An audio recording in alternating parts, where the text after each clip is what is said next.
నమస్కారం అండి. నా పేరు బండ్ల మాధవరావు. కవిత 2024 సంచికకి నేను సంపాదకుడిగా ఉన్నాను. ఈరోజు మే 1 సాయంత్రం మేము సాధారణంగా ప్రతి సంవత్సరం కూడా అంతకుముందు సంవత్సరం వచ్చినటువంటి కవిత్వంలో నుంచి మేము ఉత్తమం అని అనుకున్నటువంటి కవితల్ని కొన్నింటిని సుమారుగా ఒక 60 నుంచి 80 వరకు కవితలను ఎంచుకొని ఆ సంవత్సరం పేరుతోటి కవిత వార్షిక సంచికలు వెలువరించడం గత 22 సంవత్సరాలుగా చేస్తూ ఉన్నాం. కరోనా కారణంగా 2019లో మాత్రమే ఒక సంచికని మేము వెలువరించలేకపోయాము. 2004 నుంచి ఇప్పటి వరకు మొత్తం 21 సంచికలు, ఈరోజు దాంతో కలిపితే 21 సంచికలు వెలువడ్డాయి. ఈరోజు ఈ కవిత 2024ని ఆవిష్కరించారు ప్రముఖ సాహిత్యాభిలాషి అలాగే ఎమ్మెల్సీగా ఉన్నటువంటి ఆలపాటి రాజేంద్ర ప్రసాద్ గారు దాన్ని ఆవిష్కరించారు. అయితే ఈ కవిత్వం అంటే ఈ కవిత వార్షిక సంచికల్లో ముఖ్యంగా మేము చూసేటటువంటిది ఏంటి అని చెప్పానంటే, ఆ సంవత్సరంలో వెలువడినటువంటి జాతీయ, అంతర్జాతీయ, ప్రాంతీయ సంబంధమైనటువంటి రాజకీయ లేదా సామాజిక అంశాలన్నింటినీ కూడా దాంట్లో ప్రోధి చేసి వాటన్నింటినీ కూడా అంటే ఒక చరిత్రను రికార్డ్ చేయడం కోసం అని చెప్పని మేము ఈ కవిత వార్షిక సంచికల్ని వెలువరిస్తూ ఉన్నాము. గత 22 సంవత్సరాలుగా వెలువడుతూ ఉన్నటువంటి వార్షిక సంచికలన్నీ కూడా ముందు పెట్టుకొని చూసేట్లయితే ఒక సామాజిక పరిణామ క్రమం, అంటే సొసైటీలో వచ్చినటువంటి మార్పులన్నింటినీ కూడా ఈ కవితా సంకలనాలు రిప్రజెంట్ చేస్తాయి అనేటటువంటిది మా ప్రగాఢమైనటువంటి విశ్వాసం. సో ఇప్పుడు ఈరోజు ఈ కవిత్వంతో కవిత 2024 సంచికని మేము ఇప్పుడు ఆవిష్కరించాం. దీంతో పాటుగా గత 25 సంవత్సరాలుగా కవిత్వంతో ఒక సాయంకాలం పేరుతో ఈ మేడే సందర్భంగా కవి సమ్మేళనం కూడా జరపడం ఆనవాయితీ మాకు. అది ప్రతి సంవత్సరం జరుగుతూనే ఉంది. ఈవెన్ 2019లో కరోనా టైంలో కూడా మేము దాన్ని జూమ్ మీటింగ్ ద్వారా అరేంజ్ చేశాము. కవితా వార్షిక సంకలనం నిర్వహించలేకపోయామే కానీ కవిత్వంతో ఒక సాయంకాలం అనే కార్యక్రమం మాత్రం 1999 నుంచి ఈ రోజు వరకు నిరంతరాయంగా ప్రతి సంవత్సరం మే 1వ తేదీన వెలువరిస్తూ ఉన్నాము. ఇక్కడ ఈరోజే ఎందుకు మేము ఈ కవిత్వంతో ఒక సాయంకాలం కానీ లేకుంటే కవితా వార్షిక కార్యక్రమాలని అంటే వాటి ఆవిష్కరణ కానీ ఎందుకు పెట్టాము అని చెప్పనంటే, ఒకటి అందరికీ తెలిసినటువంటిదే మే 1వ తేదీ అని చెప్పంటే అంతర్జాతీయ కార్మిక దినోత్సవం. దాంతోపాటుగా మేము అనుసరించేటటువంటి లేకపోతే మాకు చాలా అత్యంత ఆత్మీయమైనటువంటి పుచ్చలపల్లి సుందరయ్య గారి పుట్టినరోజు కూడా మే 1వ తేదీనే. అట్లాగే మాకు ఇష్టలైనటువంటి నార్ల చిరంజీవి గారు పుట్టినరోజు కూడా మే 1వ తేదీనే. అలాగే నిన్న అంటే ఏప్రిల్ 30వ తేదీ మహాకవి శ్రీశ్రీ పుట్టినటువంటి రోజు. సో వీటన్నిటిని బేస్ చేసుకొని మేము మే 1వ తేదీన కవిత్వంతో ఒక సాయంకాలం అనేటటువంటి పేరుతో కవి సమ్మేళనం, అలాగే ఈ కవిత్వ వార్షిక సంచికల్ని వెలువరించడం అనేటటువంటిది ఒక ఆనవాయితీగా గత కొన్ని సంవత్సరాలుగా చేస్తూ వస్తున్నాము. ధన్యవాదాలు. అందరికీ నమస్కారం. ఈ రోజున విజయవాడ బుక్ ఫెస్టివల్ సొసైటీ హాల్లో కవిత వార్షిక 2024 పుస్తకావిష్కరణ జరిగింది. ఈ సభ పుస్తకాన్ని ఆవిష్కరించడానికి ఎమ్మెల్సీ శ్రీ ఆలపాటి రాజేంద్ర ప్రసాద్ గారు ఇచ్చేశారు. ఈ సభకి అధ్యక్షులుగా ప్రముఖ కవి జర్నలిస్టు శ్రీ ప్రసేన్ గారు వ్యవహరించారు. అలాగే ఈ విశ్లేషణని 2024ని విశ్లేషించడానికి చెనుకు రాజగోపాల్ గారు ప్రముఖ విమర్శకులు, ఆయన ఈ పుస్తకాన్ని విశ్లేషించారు. సాహితీ మిత్రుల నుంచి దాదాపుగా 2 దశాబ్దాలకు పైబడి కవితా వార్షికను తీసుకొస్తున్నాం. అంటే ఒక సంవత్సరం ఏడాది కాలంలో వివిధ పత్రికల్లో వచ్చైనటువంటి కవితలు, వాటిల్లో నుంచి మేలుమైనటువంటి కవితలు ఇద్దరు సంపాదకులుగా ఉండి, బండ్ల మాధవరావు గారు, అనిల్ డేని గారు అనే ఇద్దరు కవులు సంపాదకులుగా ఉండి ఒక 70 కవితల్ని, 69 కవితల్ని, 70 కవితల్ని, 80 కవితలు ఒక్కొక్క సంవత్సరానికి ఒక్కొక్క నెంబర్తో అలా ఒక పుస్తకంగా తీసుకొస్తున్నారు. ఇది అనేక సంవత్సరాలుగా విజయవాడ నగరంలో జరుగుతూ ఉంది. కవిత్వంతో సాయంకాలం పేరుతో ప్రతి సంవత్సరం మే 1వ తారీఖున ఈ కార్యక్రమాన్ని నిర్వహిస్తున్నారు. సాహితీ మిత్రుల పక్షాన విశ్వేశ్వరరావు గారు ఈ కార్యక్రమాన్ని నిర్వహిస్తున్నారు. ఇలాంటి కార్యక్రమాలు రెగ్యులర్గా విజయవాడలో జరుగుతూ ఉంటాయి. అనేక సాహిత్య కార్యక్రమాలకి ఇది ఒక నాంది ప్రస్తావనగా మిగులుతుందని చెప్పి అనుకుంటూ ధన్యవాదాలు. ఇలాంటి కార్యక్రమాల్లో పాల్గొని సాహిత్యాన్ని మరింత ముందుకు తీసుకెళ్లాలని చెప్పి సాహిత్య మిత్రుల పక్షాన్ని కోరుకుంటున్నాం. సెలవు. ధన్యవాదాలు. Thank you.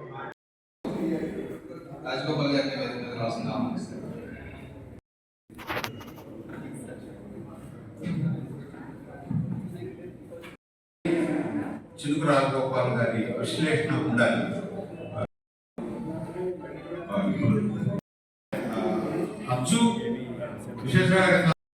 చిన్నప్పటి నుంచి చెప్పిన ఒక మాట గుర్తుంది. ఇప్పుడు చెప్పినటువంటి powerful spontaneous powerful feelings.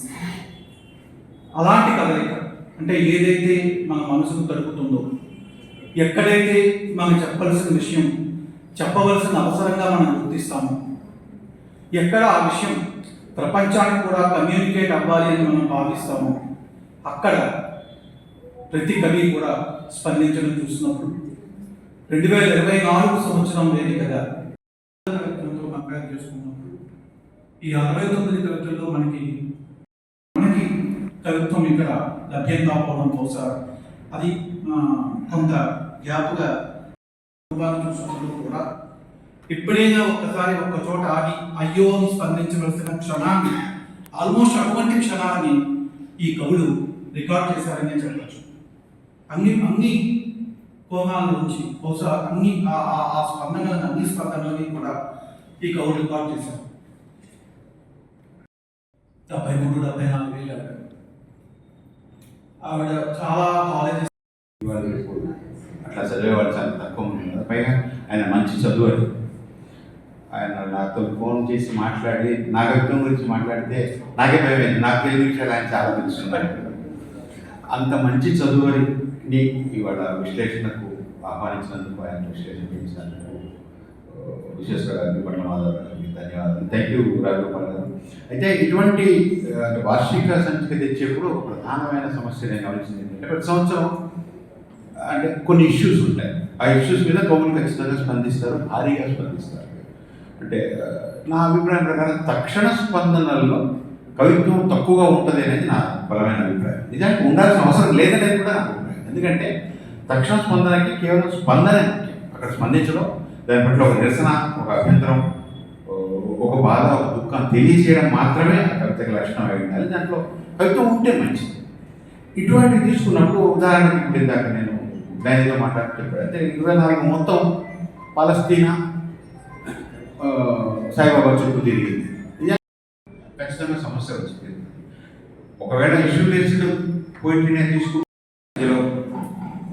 Visweswara గారు, దీనికి కర్మ క్రియ విశ్వేశ్వర గారు, ఆయన 1999లో విజయవాడ సాహితీ వాతావరణం చాలా కలుషితమైపోయి ఉంది, ఏమీ చేయలేకపోతున్నాం, మనం ఏం చేయొచ్చు అని నండూరి రామ్మోహన్ రావు గారు, నవోదయ రామ్మోహన్ రావు గారు, సత్యవతి గారు, ఆహ్వాన లక్ష్మి గారు, ముఖ్యంగా డాక్టర్ చంద్రశేఖరరావు, మేమందరం కూర్చుని మనమే ఎందుకు సాహిత్య కార్యక్రమాన్ని చేస్తే కొంత మంచి చేయొచ్చామో అని మేము ఆలోచించినప్పుడు 99లో ఈ పని మొదలుపెట్టాము.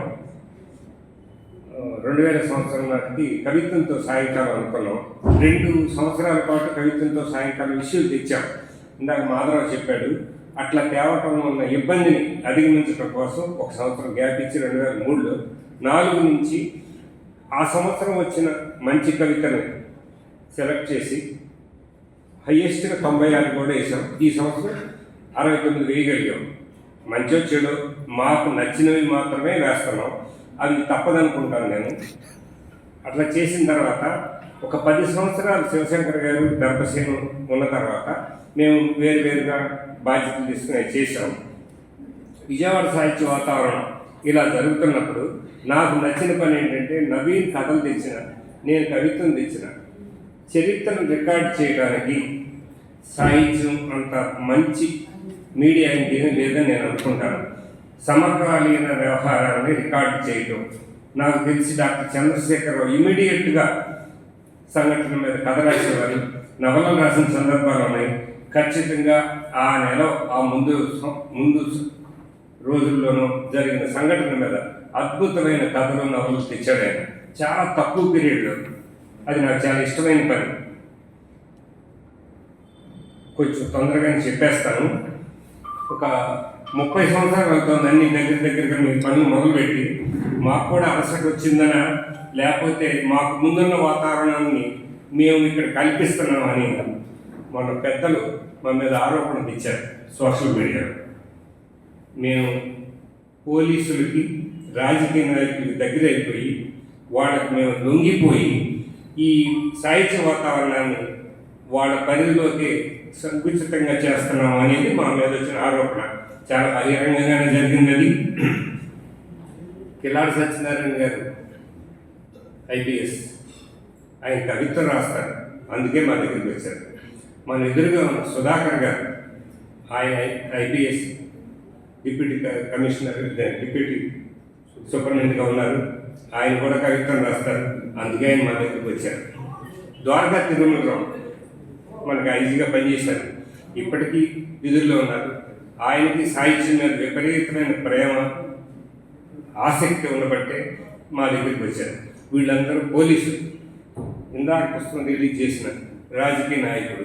ఆయన కవిత్వం అంటాను, కథలు అంటాను, చెవి కోసుకుంటారో ఇంకేం చేస్తారో మాకు తెలియదు, కానీ అంత ఇష్టపడతారని ఆయనతోనే మేము చేయించుకున్నాం. ఆయనతో చేయించడం కూడా మాది నేరమేనని మా మీద ఆ పెద్దలు ఆరోపించారు. నాకు సద్దాం హుస్సేన్ అంటే చాలా ఇష్టమండి. 35 ఏళ్ల పాటు ఆ దేశాన్ని చాలా సౌమ్యంగా పరిపాలించి నియంతగానే పేరుపడి రాళ్ళు పెట్టి కొట్టి చంపేశారు కదా. ఆయన ఎన్ని తప్పులు చేశాడు మనందరికీ తెలుసు. నాకు చాలా ఇష్టం ఆయన అంటే. ఇప్పుడు ఆ రాళ్ళ దెబ్బలు, నేను సద్దాం హుస్సేన్ అంత కఠినాన్ని కాదు, కానీ ఆ దెబ్బలు తింటానికి మేము సిద్ధంగా ఉన్నాం. ఎప్పుడు మొదలెడతారు చెప్తే మేము పనులు విరమించుకుంటాం. Thank you.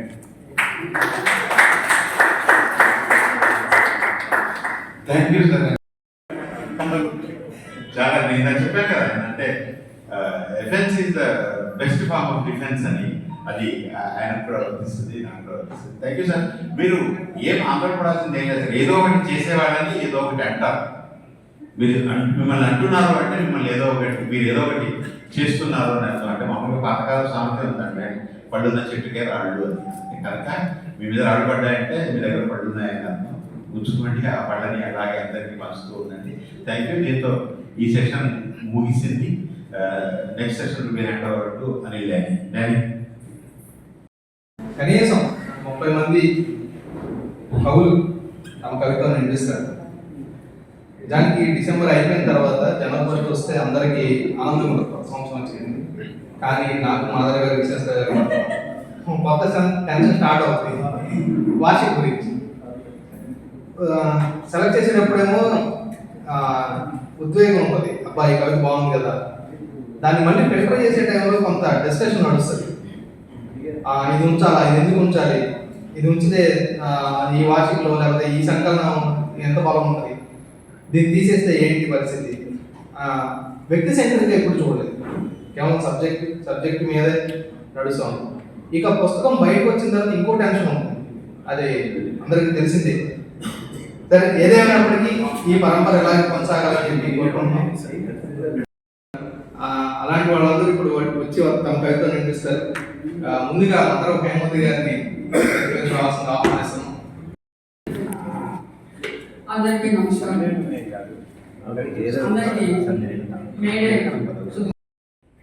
పేరు మెడలో వేసుకొని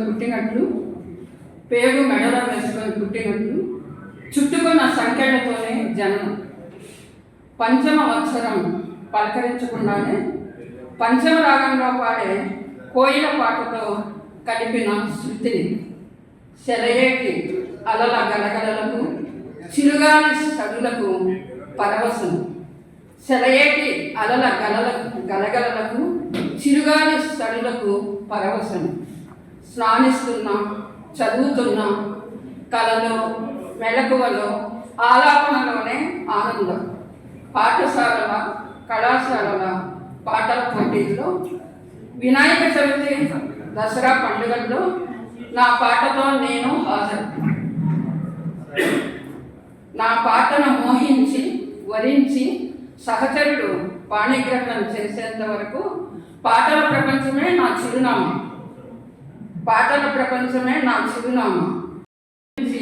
కత్తివేటు, 3 ముళ్ళు తూనీగల ఆత్మహత్యలు, ఎప్పుడైనా రక్తం చారుగల భయం, ఎప్పుడో గాయపడిన హంసను కాపాడి నెమ్మదిగా మారిపోతుంది శిలగా. అయితే అందులో నాకు కొంచెం ఎగ్జిబిషన్ కావాలి. నేను ముందే చెప్దాం అనుకున్నాను, మీరు చెప్పకముందే. యాక్చువల్గా నేను ఇక్కడికి రావటం అనేది చాలా నేను ఆఫీస్ కంప్లీట్ చేసుకొని వెళ్తుండగా మధ్యలో గుర్తొచ్చి వచ్చాను. కవి సమ్మేళన కార్యక్రమం కూడా అయింది కాదు. అయితే అందుకని నాకు కొంచెం ఎగ్జామ్షన్ ఇస్తారని విజ్ఞప్తి చేస్తాను. ఇది కాశీపట్ల వేణుగోపాల్ గారి స్మృతిలో నేను రాసిన పోయం దిగంతం. ఈ పోయం కవర్ పేజీలో వేశారు, అందుకు ధన్యవాదాలు. ఇంకా ఇంట్రడక్షన్ ఏం లేకుండా ఈ కవిత చదివిస్తాను. దిగంతం. బహుశా తలుపుల్ని ఖాళీ చేస్తున్నప్పుడో తలుపులు మూసేస్తున్నప్పుడో నువ్వు వచ్చావు, కాస్తంత సమయం కోరుతూ ఒకానొక సందర్భం అది. బహుశా తలుపుల్ని ఖాళీ చేస్తున్నప్పుడు తలుపులు మూసేస్తున్నప్పుడు నువ్వు వచ్చావు, కాస్తంత సమయం కోరుతూ ఒకానొక సందర్భం అది. దాదాపు ఆనందం ఆవిరెళ్తున్నప్పుడు వసంతం వాలిపోతున్నప్పుడు నువ్వు వచ్చావు, ఎవరూ చూడని ఏకాంత స్వప్నం అది. పూలవనాలు, వెన్నెల మైదానాలు, అందమైన జలపాతాలు, ఆనంద భైరవి రాగాలు, రెప్పపాటు సందర్శనమది. రమారమి కాలం కరిగిపోయాకో, కన్నీళ్లు ఆవిరైపోయాకో, అర్ధాంతరమై నువ్వు వెళ్ళిపోయావు. రాత్రి కాని రాత్రి, కాలం కాని కాలం నదిలో ముంచి, విషాదంలో పెను విషాదంలా, శూన్యంలో మహాశూన్యంలా, దిగంతాల సరిహద్దులు చేరువేళ నీళ్లు కాదు కదా, కన్నీటి బొట్టు కూడా మిగిలిలేదు. నీళ్లు కాదు కదా, కన్నీటి బొట్టు కూడా మిగిలిలేదు. నిన్ను అభిషేకించి పంపడానికి, అర్పించి తెరమోయడానికి, నిన్ను అభిషేకించి పంపడానికి, అర్పించి తెరమోయడానికి. Thank you. ధన్యవాదాలు.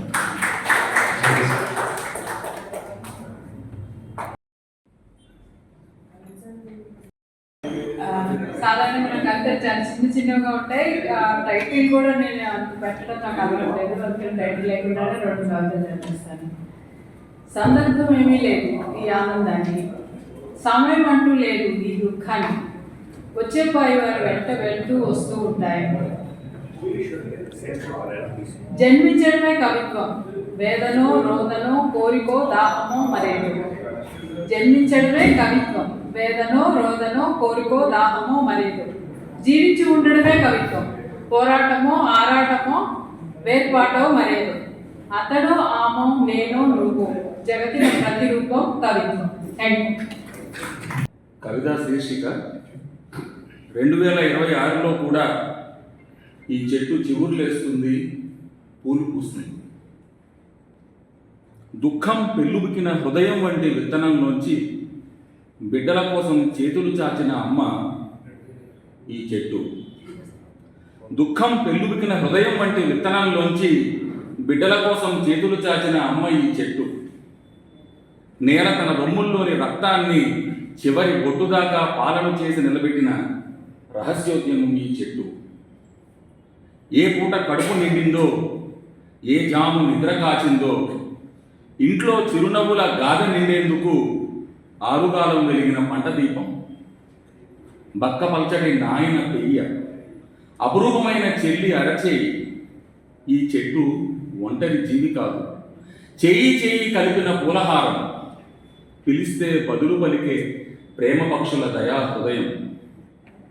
పొలం పనులయ్యాక రోజు ఈ నీడనే చేరే చందమామలు ఇల్లుదిలి వెళ్ళిన కుందేటి పిల్లల కోసం ఆరాధిస్తాయి. అప్పుడు చెట్టు ఒళ్ళంతా చెవులు రిక్కించిన ఆకాశం తిన్న గొడ్డలి వేటు మచ్చకడుతుంది. తిన్న గొడ్డలి వేటు మచ్చకడుతుంది. మందు పాత్రలపై అరికాళ్ళు ఆంచి ఆడిన ఆత్మాహుతి ఆట ముగిసిపోదు. అయినా చెట్టుకి ప్రాణభయం లేదు. చెట్టు ఋతువుల కావలి. అయినా చెట్టుకు ప్రాణభయం లేదు. చెట్టు ఋతువుల కావలి. టైటిల్ చిందర వందర పద్యం. నా స్టైల్ని పూర్తిగా మార్చుకునే క్రమంలో రాసిన మొదటి పోయింది. టైటిల్ చిందర వందర పద్యం. ఎంతకాలం రాయకుండా ఉంటావని కసురుకున్నావు, ఎంతకాలం రాయకుండా ఉంటావని కసురుకున్నావు. ఇప్పుడు చూడు, ఎడం చేతితో రాస్తున్నా నీ పద్యాన్ని. శైలీ శిల్పం తొంగలో ఉన్నాయి, శైలీ శిల్పం తొంగలో ఉన్నాయి. నీ పేరు చెప్పి రాస్తున్న పద్యం ఇది. ప్రేమలో వచ్చే కాలం. ఇది ప్రేమలు మంచే కాలం. ప్రియురాలి లేత జాంపల్ల మొక్కల్ని కొరుక్కు తినే కాలం. పచ్చి శీతాకాలం. తెలుసు నీకు నాకు యాక్షన్ ఎక్కువ. నువ్వు వచ్చాక ఓవర్ యాక్షన్. బ్యాగీ ప్యాంట్లు వేస్తున్నాను ఈ మధ్య కాస్ట్యూమ్స్తో పాటు కవిత్వం లూజ్ అయింది. గుండె లోపలేదో బౌన్స్ అవుతుంది. ప్రేమ చిత్రం బల్లారే విచిత్రం. పద్ధతి గలదాన్ని పద్ధతి పాడు లేవాన్ని కలిపి పుట్టింది. నువ్వేమో ప్రాణం ఉన్నదాన్ని పోలిక లేనిదాన్ని నక్షత్రపు టచ్చున మలిచిన మల్లెపువ్వు. నువ్వేమో ప్రాణం ఉన్నదాన్ని పోలిక లేనిదాన్ని నక్షత్రపు టచ్చున మలిచిన మల్లెపువ్వు. మరి నేనా మొదటి చిత్రంలో ముక్కు కారుతున్న పిల్లవాడిని. తదుపరి చిత్రంలో ఎవరో తలుపు చాటు నుంచి బొవ్వు అంటే భయపడ్డావాన్ని. మరుసటి దానిలో గ్రామం బరువు ఉన్నవాడిని, గాయపడ్డావాన్ని, క్షతగాత్రుని. ఇప్పుడేమో చిందర వందర వచ్చాను. ఊహించుకోలేవు, అనుకోలేదు నేను. పాత గాయాల స్పృహ కూడా లేదు. ఆ బాణం ఒక అక్కడదబ్బ. ఇది అడవని తెలుసు. బాణం లేకదూడ రక్తంలోకి. అయినా ధైర్యం. నా చుట్టూ గిరిగీసు కూర్చున్న రెండు కాళ్ళ పులివిను. కోసిన తడికొండ అర్థం కావట్లేదు. ఇది కాకి వంకారాల కాలం. నువ్వేమో స్ఫటికమానం. నిన్ను నువ్వు సానబెట్టుకుంటున్నప్పుడు చెప్పు. రాలి పడుతున్న నిష్కల్మషపు పొట్టుతో ఈ భూమికి సున్నితత్వం పూత పోస్తాను. Thank you.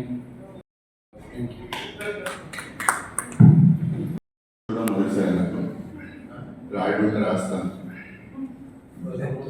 రాసేది కూడా చాలా తక్కువే. అయితే ఏంటంటే టీచర్గా నాకు టీచర్ని దానికి సంబంధించిందే ఈ కవిత్వం. 2 మాటలు చెప్పి ముగించాలనుకున్నాను.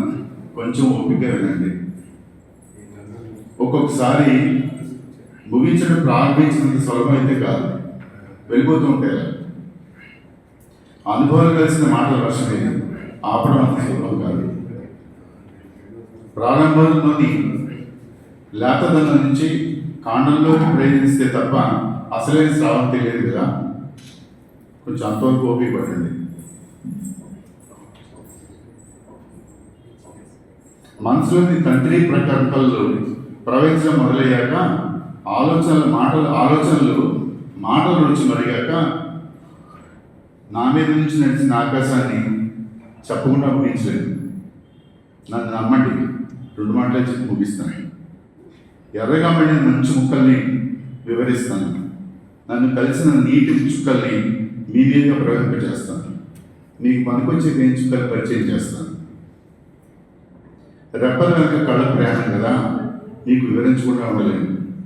నా భుజాల మీద మిమ్మల్ని నిలబెట్టి నిజంగా 2 మాటలని 2 అమృత వెలుగులు చూపిస్తాను. ధన్యవాదాలు. నేను మాట్లాడేదేం లేదు, ఒక కవిత మాత్రం చదువుతాను. చారుతరం. శీర్షిక చారుతరం. పక్షులు ఎక్కడికి పోవు, ఆ కాసింత నేల మీద ఎగురుతాయి, వాలుతాయి. నీటి తావుల్ని ముద్దాడుకుంటూ చెట్ల మీద వయ్యారాలు పోతాయి. అన్ని చోట్ల ఉంటాయి పక్షులు. క్యాటిల్ బారు రబ్బరు సాగినప్పుడు ఉలిక్కిపడి లేస్తాయి గాలిలోకి.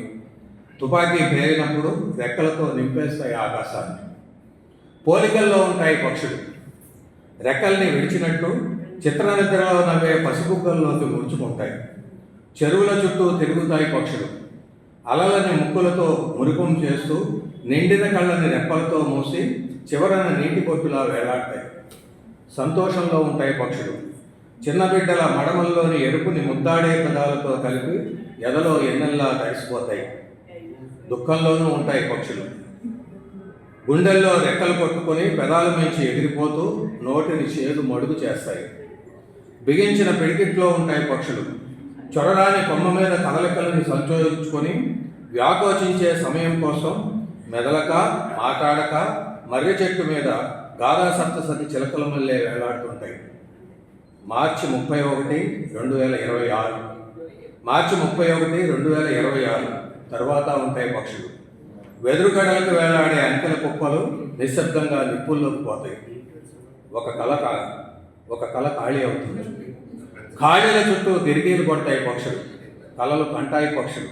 కళల్లో ముంచెత్తుతాయి పక్షులు, కళల్లోంచి లేస్తాయి పక్షులు. ప్రపంచాన్ని చూపించే ఇంటికి ప్రపంచ విజ్ఞాన మందిరం అదొక నిశ్శబ్ద ప్రదేశం.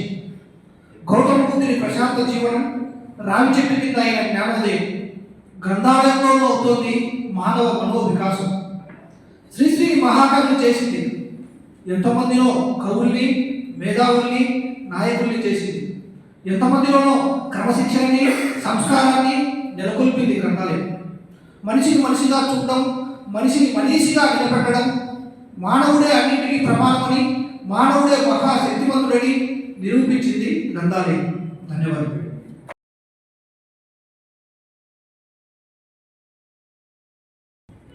ఆమె ముందు అడువంత నేను అలా ఉండిపోతాను ఎప్పట్లానే. తను ఏడుస్తూ దుఃఖిస్తూ పిల్లల గురించి తన గాయాన్ని చూపిస్తుంది. ఏమీ చెల్లించిన నాకు, బాధ్యత లేని నాకు, పిల్లల భవిష్యత్తు కోసం ఆందోళన చెందని తండ్రికి అనేక సందర్భాలలో తన పక్షంగా ఓదార్పు మాటలు పలకని భర్త, జుట్టు చెదరి ఏడ్చి ఉబ్బిన కళ్ళతో తన చిన్న ప్రపంచంలోని పెద్ద అలజడని కనీసం గుర్తించని నన్ను దోషిగా నిలబెడుతుంది. ఆమె తనను తాను ఆవిష్కరించుకొని నిటారుగా నిలబడుతుంది. పిల్లల గురించి కాదు కానీ తను బాధపడుతుంటే నాలో రంపకపోతాను. తునాతునకులవుతున్న నా హృదయం అయినా పిల్లలు మా యవ్వన మాధుర్యానికి గుర్తు కదా. జ్ఞాపకాలు గాయపడుతుంటే హృదయం చిల్లులు పడుతుంది కదా. పిల్లల కదా మా రూపాలు, పిల్లల కదా మా కాంతులు, పిల్లలే కదా మాలోని శాంతి. రూపాలు మసకబారుతుంటే తనువెల్లా శోకమై నిండుతుంది. ఇప్పుడు ఆమె పిల్లలంటూ గుర్తు చేస్తుంటే నా లోపలే బాధ, ఉండలుగా చుట్టుకుపోయి విరవెల్లాడుతున్న స్పృహ, ఉన్నపాటున పాతాళంలోకి మురుగుపోతున్న బాధ. దోషిగా నిలబడడానికి, ద్రోహిగా అనిపించుకోవడానికి లేని భయం ఆమెను ఓదార్చడానికి మాత్రం జీవితకాల భయం. ఓదార్చడానికి ఉండాల్సిన శక్తి కఠినత్వం ప్రదర్శించడానికి అవసరం లేదు. అసహనం ప్రదర్శించి అణిచివేసే అసహాయత ఆయుధమవుతుంది ఇక నాకు. ఆమె తనను తాను ఆవిష్కరించుకొని శిఖరమై నిలబడుతుంది. నేను అవ్యక్తమై అగాధాల్లోకి కూరుకుపోతాను. ఓడిపోతూ కూడా గెలిచాననే అబద్ధంలో కూరుకుపోయిన మహత్వం నాలో కొంత శ్రేత్వం నింపేందుకు ఆమె బాహువుల్లోనే ఒదిగిపోవాలి. Thank you. శీర్షిక మనిషిని తగ్గిన బట్టి.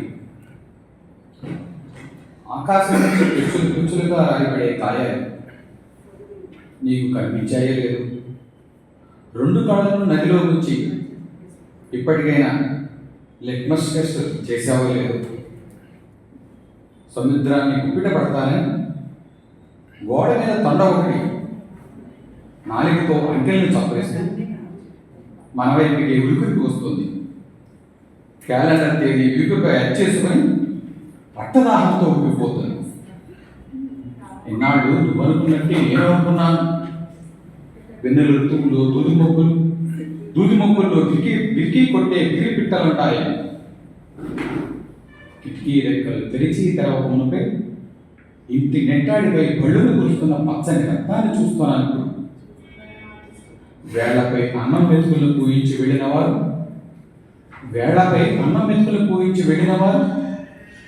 ఈలపాటై తిరిగి వస్తారని ఊరంతా బొక్కెని మింగేసే బావిలో నిశ్శబ్దాన్ని చదువుతుంటే భుజాలు మార్చుకుంటూ వేటగాళ్ళు నదిని దాటుతుంటారు. నిన్నగాక మొన్న చేతిలో చెయ్యేసి లగ్గమైనడు వేసవి సెలవుల్లో రెక్కలు కట్టు అమ్మఒళ్ళో వాలిన సొట్ట బుక్కల పిల్లగాడు తెల్లారేసరికి ఆకుపచ్చని యూనిఫామ్లో రక్తం ముద్దై ఎరుడు పెట్టి కాస్త 32గా తిరుగుతారు. కర్రకు చుట్టూన నల్ల పాలిథిన్ కవర్ నుండి జగడగా కారే చివరి విషాదాలు గమనించావో లేదో, ఆ దిశగా చూపు సాగించావో లేదో, అక్కడ మట్టి మనిషిని తవ్వుతుంది. శీర్షిక చవురు దీపం. ఈ తూర్పు పడమల కవిత్వం ఏమో కానీ చూరు కింద జారుతున్న నీటి చుక్కల కన్నీళ్లు ఒలుకుతున్నాయి. ఆకలి సగంలో నుండి ఒక తిట్టు నిట్టూర్పు చీకట్లో మొరగడ తీసుకుంటే నా దక్కల్లో ఇంట్లో ఎలుకల పరుగులు. చేర్కంలో ఇద్దరు బియ్యం తీసుకువచ్చి కోమట్ల అవమానపు మాటలను దాచిపెట్టేదమ్మ. పొద్దస్తమానం పనిచేసినా కూడు గడవని కొంపలంటే పది వాళ్ళకి చొరకని. గొడ్డు చాకరీ చేసే మా అయ్య దొరగారికి అప్పుపడాడు. నోట్లో చుట్టబెట్టుకొని బుసా బుసా వదులుతూ బండబూతుల్ని తిరుగుతూ దూలం వైపు చూస్తుండే. పొలాల మంటల్లో అమ్మ కన్నీళ్లు కలిసి కూడు ఉడికేది. చమురు దీపం గూట్లో మా బతుకు లెక్క మినుకు మినుకు అంటూ వెలుగుతూ ఉండేది. అమ్మ వండిన పిడికిడి మెతుకులు తినే సమయానికి దూరపు చుట్టాలు చుట్టం చూపుగా వచ్చేవాడు. మసిపట్టి నల్లగా ఉన్న అమ్మ ముఖం తలుపున మెరిసేది. ఊరి చివర పిడుగుల శబ్దం, ఒకటే ఉరుములు మెరుపులు. నిద్రలోకి నేను అర్ధరాత్రి పక్కకు తిరిగితే అమ్మ డప్పల్లో నుండి ఆకలి అరుపులు. అర్ధరాత్రి నాన్న మంచినీళ్ళు తాగుతూ గుటక గుటక. Thank you. శిలాచొక్క మౌనం పాటిస్తే సారాచొక్క రాజ్యం వెళ్తుంది. మేధావులు మౌనం పాటిస్తే మూర్ఖులు రాజ్యం వెళ్తారు. దానికి ఈ రోజు కోసం ప్రత్యేకించి రాసిందంటే లేదు. ఈ కవిత సంకలనం కోసం చేసే అంటే ఆ పని ఒత్తిడితోటి కొత్త కవితలు రాయలేదు. కానీ ఈరోజే ప్రజాశక్తిలో వచ్చినటువంటి కవితని చదువుతా ఉన్నాను. కవిత శీర్షిక దుఃఖపు చిలుకు. నల్లని మేఘాల అంచుల్లో పొంచి ఉన్న మెరుపు ఖడ్గం అనివార్యంగా గుండెల్ని తాకుతోంది. నల్లని మేఘాల అంచుల్లో పొంచి ఉన్న మెరుపు ఖడ్గం అనివార్యంగా గుండెల్ని తాకుతోంది. సముద్ర గర్భంలో శీర్షాసనం వేసిన నల్లనయ్య అలల తాకిడికి అల్లకల్లోలమవుతూ తల పైకి పెట్టి తొంగి చూడడానికి వ్యాకుల పడుతున్నాడు. పొగలవుతూ చుట్టుముడుతున్న ధనుర్మాసపు మంచు పొగతోటలోని చేదు మట్టితో కలిసి వింత వాసనలతో దేహాన్ని అందుకుంటోంది. రాత్రి ఆకాశపు నక్షత్రాలు కురుస్తున్న కన్నీటి వెలుగు మరింత చీకటిని విస్తరింపజేస్తోంది. కన్నీటి చెమ్మ ఒక్కో గొంతు తడుపుతూ రహస్య దేహాల దాహం తీరుస్తోంది. ఆకుపచ్చని మట్టి ఉమ్మనీటిలో నాని జిల్లేడు మొక్కలై ఆకాశం వైపు తొంగి చూసి మళ్ళీ లోపలికి ముడుచుకుంటోంది. ముక్కలవుతున్న మాటలు నలుగురి ముందు తూలిపోతుంటాయి. నీకు నాకు మధ్య ఉండాల్సిందేదో పలచబడి చావకారిపోతుంటుంది. వాగ్దానాల ప్రపంచం నిరంతరం చుక్కల్ని కోసి మూసిన కుప్పెడతో పంచిపెడుతూనే ఉంటుంది. తెరిచిన కుప్పెడలోని శూన్యం తరచూ నిన్ను వెక్కిరిస్తూ ఉంటుంది. అర్థం లేని మాటల్ని కలిపి కొట్టిన అతుకుల పొంత ఋతువుకు ఊలిపోయి ముడుచుకున్న వాక్యమై మూలన పడి ఉంటుంది.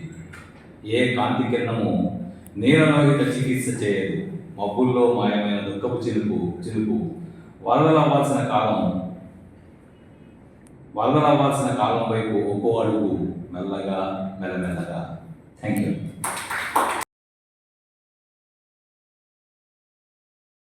జన్మ రహస్యం తెలిసినంత తేలిగ్గా మరణపు మలుపు తెలవదు. క్షణాలు, నిమిషాలు నిర్జీవం కావడానికి ఎంత సమయం పడుతుంది? మృత్యువు మనిషి నీడ. వర్ణం ఒక్కటే కానీ జీవితాలు వేరువేరు. వర్ణం ఒక్కటే కానీ జీవితాలు వేరువేరు. మోస్తున్న భారం ఒక్కటే, అవమానపు బరువుల్లో తేడా. కాళ్ళకేసుకున్న చెప్పుల్లో నుంచి చివ్వున చర్మాన్ని చీరుతున్న కెటు శబ్దం. వాడల నిండా దుఃఖపు వాసన. ఆకలితో ఉన్న రోజుల్లో నీలిరంగు జరి అంచులు కొన్ని, సున్నం కొట్టిన మట్టి గోడలు కొన్ని, జ్ఞాపకాల నిండా రంగుల ఊహల కన్నీళ్లు, కళ్ళ నిండా స్థిరంగా నిలబడాలన్న కసి. కడుపు నిండుతున్న రోజులే గుడిసె కూలిపోయింది. మనసుల నిండా కాంక్రీట్ కాఠిన్యం. నీకు నీ పక్కవాడికి కనపడనంత మైల. పంపకాల ముసుగులో గుద్దులాట. ఆకలి దప్పుల స్థానంలో ఆత్మస్థుతి పరనింద. తాడు చుట్టిపోతుంది చీలికలు పేలికలుగా విడిగా, తిరిగి పేనడానికి కూడా పనికిరానంతగా. ప్రతి కొస ఇంకో దాన్ని అసహ్యంగా చూసేంతగా. ఎవరి సోపులోనూ అక్కిత రాగం లేదు. నల్లగంప మొత్తం కలగూర గంప. ఎందుకు పుట్టావనే మాట విన్నాం, ఎందుకు చచ్చావని ఎవరిని అడగలేం. బతుకంతా అంటరానితనాన్ని మోసి మోసి మోసి కన్ను మూసినా కూడా అదే అంటే కన్నెల వెనక రహస్యాలు ఏమి ఉండవని అనుకోవాలి. ఉరి తీస్తున్న చెయ్యి, తీయబడుతున్న తల రెండూ ఒకరివే. ఉరి తీస్తున్న చెయ్యి, తీయబడుతున్న తల రెండూ ఒకరివే. మెడకు ముంత, తాటాకు రెండూ రాలిపోయాక మసిగుడ్డను కూడా మల్టీనేషనల్ యాప్లోనే బేరమాడుతున్నాం. మసిగుడ్డను కూడా మల్టీనేషనల్ యాప్లోనే బేరమాడుతున్నాం. ఊరి పిన్ కోడ్ గుర్తులేదు, అవమానాల ఇంకెక్కడ. కావాల్సిందల్లా తన్నులాటే కదా. మాట మాటకు బూతు పేర్చి దళిత స్పృహ తగలబెట్టడమే కదా ఈనాటి కాబడి కుండల తత్వం. తెలిమంచు తెరల్లో కుప్పలేసిన పెద్ద కూర ముందు ఆశగా ఎదురు చూసినప్పుడు నువ్వు నేను ఒకటే. ఇప్పుడు 5 వేళ్ళు 5 దారులు, చూపుడు వేలు ఒక పక్కకే ఒరిగిపోయింది. నువ్వెక్కడ, నేనెక్కడ, నా తోటి వాడెక్కడ, నా తర్వాతి వాడెక్కడ, ఆ తర్వాత వాడెక్కడ. దండం మీద వాళ్ళు చేసిన ఒట్టెతలకు కత్తిదా సత్తిదా. బతికేది పాతి పెట్టేది రెండు ఊరి చివరే. చచ్చిపోయాక సొంత ఇల్లు కూడా బయటే ఉంచుతుంది. చచ్చిపోయాక సొంత ఇల్లు కూడా బయటే ఉంచుతుంది. చావు సెంటు సీసా అంతటి కంపు, చావు సెంటు సీసా అంతటి కంపు. మోగిన తప్పెట్లు, చల్లిన చిల్లర, అత్తరు కలిపి చల్లిన పూలు, మోసిన నలుగురు ఎంత కీర్తి గడించినా శవయాత్ర చివరిలో శ్మశాన స్థలం గేటు మీద కులం పేరు చూసి శవం మరింతగా విసుకుపోతుంది. విస్తరిస్తున్న తన హద్దుల్ని చూసి అంటరానితనం తృప్తిగా నవ్వుకుంటుంది. విస్తరిస్తున్న తన హద్దుల్ని చూసి అంటరానితనం తృప్తిగా నవ్వుకుంటుంది. ధన్యవాదాలు. Thank you very much. ఈ సభకి